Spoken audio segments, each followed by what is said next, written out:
on? Y'all doing this morning? What coast are y'all on? Y'all on. Okay. All right, Brooks, what coast you on? You on the West Coast too? Central. I wish I was on the West Coast. Where you at? Chicago? I'm in Winnipeg again. Oh, okay. All right, I Winnipeg. recognize that background. I know, right? These brick walls. Yeah. Hey, I was actually in your spot when I first got here. Yeah. Yeah. Oh. All right. On-screen chemistry come through.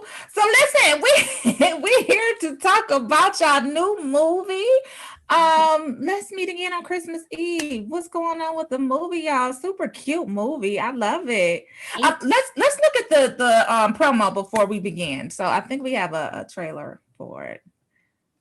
Yeah, and the trailer don't cost $2 million. Let's go. Super cute, y'all. Super cute. And the chemistry, I must say, on screen looks beautiful. Tell us about the movie, Kyla. Tell us about your role. And then we'll get to you, Brooks. All right. Well, Let's Meet Again on Christmas Eve is such a cute script. Like, it was so fun to just read and be a part of. I love doing films for Lifetime. They're always they just get you in the Christmas spirit. And to come on to this one, I had worked with the producers before. I had worked with the director before. It was weird because we were shooting it during COVID. It was like one of the first movies that they allowed to start shooting in Winnipeg, where Brooks is now. That's where we shot this one. And it's a nice, sweet story about, college sweethearts that, separated and then accidentally come back together. You know how that can be awkward. And during Christmas time. So it's a feel-good movie that's filled with so much love and beautiful Christmas lights and Christmas feeling.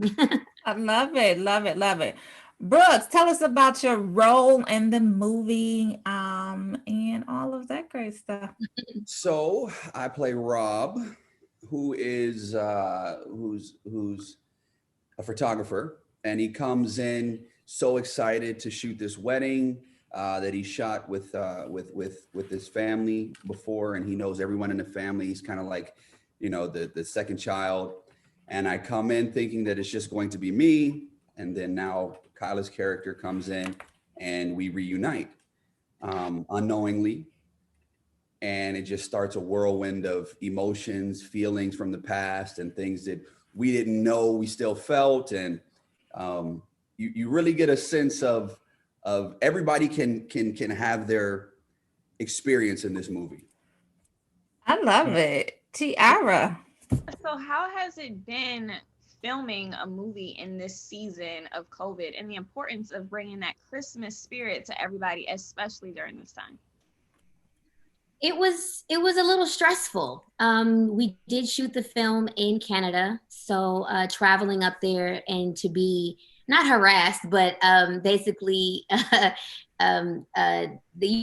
get there and they're like, "What are you doing here?" And I like, "Oh, I'm shooting a movie." They're like, "No, you're not, because everything's closed." And I'm like, "No, they started it back up. I'm not here to do this." Right. We had to both quarantine for 2 weeks. And so that was the hardest part for me, because usually these films take around 3 weeks to shoot. And so to have to quarantine for 2 weeks, that means I had to be away from my family for 5 weeks. And that's the longest that I've ever been away from my kids. Mm-hmm. And so it was a difficult time. And then also having to deal with, people being tested. Everybody's on set with masks on. We had to, of course, take our masks off during shooting. And then Brooks and I had to be very close in many scenes. So it was stressful, but then you also have to remind yourself what you signed up for and just try to be as healthy as possible during this time. So if you did get something, then you can possibly, fight it off. So it was difficult, but it was also nice to be working at that time, because that was a couple of months into it where, people like us we weren't working. And it's like, I'm used to constantly I need something to feel like I'm, bringing, how most of America felt at this time, where it's like, wait, ain't nobody giving us money to sit home and chill. So it was also it was a bunch of mixed emotions, but I think I'm very happy that we both were able to do it, and I think that the product, you know, is amazing because now people get to have this joyous feeling, and while, you know, still dealing with the pandemic during the holidays, and hopefully it can bring some type of joy, you know, to everyone's life. Absolutely. First of all, you bring me joy because Oh, Second of all, Lord. I love the mom you. Like real talk. I love the mom you. Like the mom you is a good thing to see socially and television wise. My question to the both of you guys is based upon like the industry right now, because streaming is big and people are going back to television, and people are even going back to rebooting like your old shows, like, you know, because they want that love back. You as actors, like, are y'all seeing the shift? Like, I'm not gonna say our movies gone, but is the process of, you know, big theaters, do you guys think that's still gonna be a thing in 2021? Or are more people into, you know, I want the Lifetime movie, I want to sit down with the family on the couch type of feeling? No, go ahead, Brooks. No, it's okay. Go ahead. Do you think? No, I was gonna say I like the balance of it. I love going to the theater and you know, going to the movies, and that's one of the hardest things that my kids have had to deal with because we go to the movies all the time.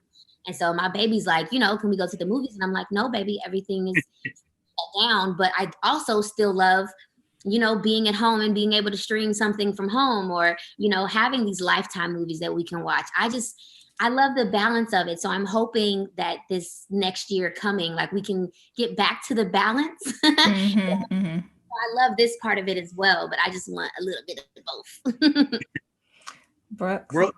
Yeah, I think I agree with Kyla. I think there's room for everything. I think streaming, you know, it brought a different segment into the entertainment genre, but there is something to be said for the communal aspect, I think, of the theater. When I say the theater, I mean movie theaters, but I also mean live theater. You know, there's something to be said for that, you know, that communal experience that you get walking into the theater, grabbing popcorn around everybody, talking about the movie, sitting down, you know, that the gasp, all that from everyone. There's a certain energy, tribal energy, I think, that you get there. I'm getting a little deep, so I'll regress, but yeah, you know, and then streaming, you know, it's just the binge aspect. You know, we consume a lot, and I think the consumer in us wants to sit down with streaming, but I think also the tribal communal aspect wants to have that theater experience. So I don't think it's going to go away. The reason I ask is because I don't know if you guys seen this. For the first time ever, I've seen like a flood of Black films, like I've never seen before. Like I've never seen before, like a flood of Black films, whether it's television, Lifetime, like you said, streaming. All of a sudden, there's Black categories. All of a sudden, there's Black categories, or there's Black programming that has boosted from this 2020 pandemic. And the resurgence of like the nostalgia of even when Netflix did. I mean, how has that been for you, Kyla, seeing so many people getting back into one-on-one and Proud Family and all those different things? Oh, that's been amazing. Yes. I mean, I love it so much because I shot those things, you know, as a teenager. So I wasn't really like, oh, people are going to watch this and this is going to be, it was like, oh, let me go to work real fast and then I'll go with my friends and I'll see y'all later. Oh, it came on? Oh, that's cool. So, right. I didn't really understand what I was doing. And so now that it's on streaming platforms, I was just telling someone yesterday, like, now my kids are watching the movies and the shows that I did, you know, growing up. They are able to see those, because before it was like, oh, you can find it on YouTube, but anywhere else. And that's where my daughter got her idea of her Halloween costume this year. She's like, oh, I want to be, you know, Penny Proud. And that made me feel like, oh, yay. Like, yay. So it's been a real feeling because, you know, I didn't really look at it like that. And so now I have so many people that are just like, oh my gosh, I watched this growing up and it helped me with this. And I didn't realize, you know, because it did help me growing up, but I was in it, you know. Right. huge part of my childhood. Always be super chill, so I'm like, game on. It was a huge part of my childhood, and I love the idea of a reboot. How do you guys feel about reboots in this season? Do you think it's important to bring something like the Proud Family back in 2020?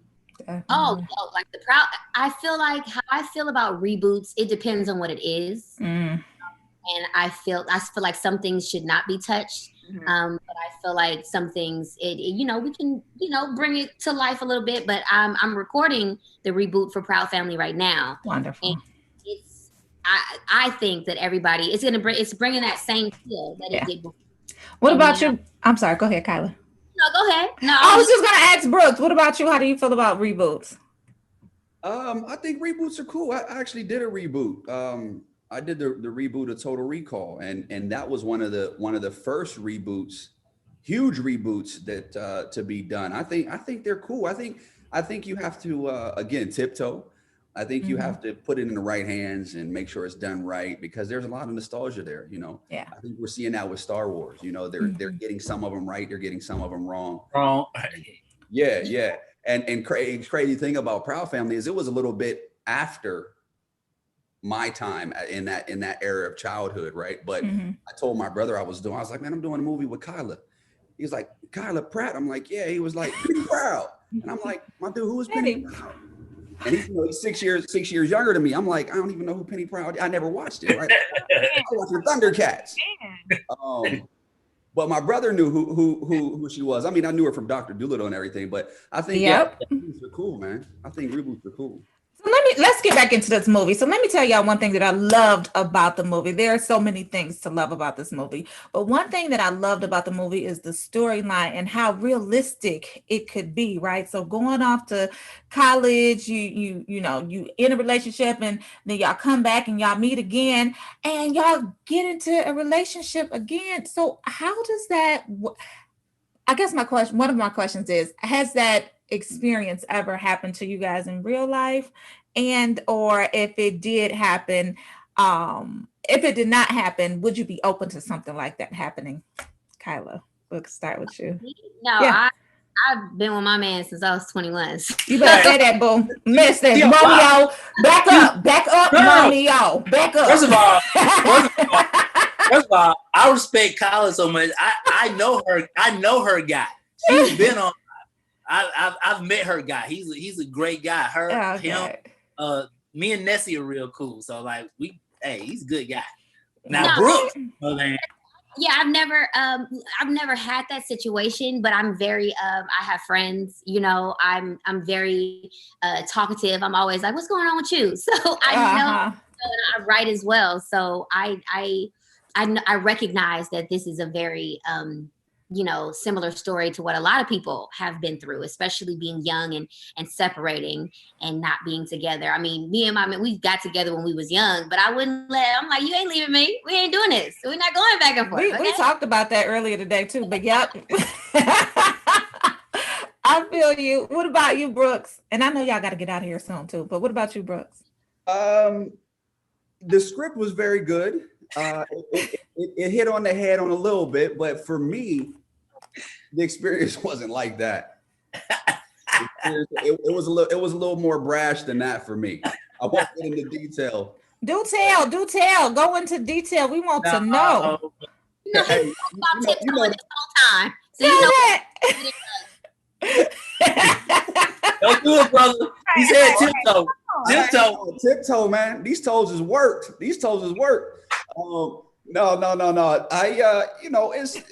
It's a different world for a dude, man. It's a different world. So, it hasn't been as easy as, we just gonna separate and leave it as that. And even to seeing the person again, is you got to tiptoe. You don't know how she feel. But you know what's so amazing about that is like this movie, like a lot of people might have that feeling of having been with somebody when they were younger, and what if they would have ran back into each other, what could have happened. And that's what I love about the movie, because it shows people, the lifetime Christmassy joyous version of what could have been. Yeah. I love it. Great answer. I love it. It premieres this Saturday, December 5th at 8:00. Saturday, December 6th. Yep. Central, and we will be tuning in. So excited to check this movie out. Tune in on like 3 TVs. All of them. We're gonna stream on all Yeah. devices. I think I'm gonna do I'm definitely gonna do one of my Twitter watch parties for y'all joint, man. I think, you know, I'm not all with the lovey-dovey stuff, but I am with the spirit of love. Yes, spirit of love and Christmas, and people need a little extra joy this year. So you do your Yes. party. I'll make sure to hop in there real quick and be like, yeah, I thought you was doing get some of this love. You better watch some of this. Yes. Well, we can't wait to see it. Everybody tune in. Yes. Saturday, Lifetime. Thank you so much, you guys. This Yes, was fun. thank you so much for coming on the Rolling Out AM Wake Up Call. We appreciate y'all. We just want y'all to know that. It was good talking to you guys. Yes, and great feel good movie, y'all. Starting that season off right. Merry Christmas. All right, Merry Christmas. All right, y'all. We'll see December 5th, 8 p.m. Let's meet again on. Don't they just look cute on screen together, y'all? I was looking at all your promo pics like, oh, that's cute. This one cute. super cute. Thanks, guys. Thank you. All right. We'll talk to you soon. Have a great day. Bye-bye. Brooks, I'm gonna be using that all day. I'm gonna be using tiptoe all day. Tiptoe. Use it. Hey, man, that's the easiest thing to do. Just tiptoe, brother. Hashtag tiptoe. If that don't work, take another one. All right, guys. Thanks again. Talk soon. Have a wonderful day. Bye-bye. What's up, Greg?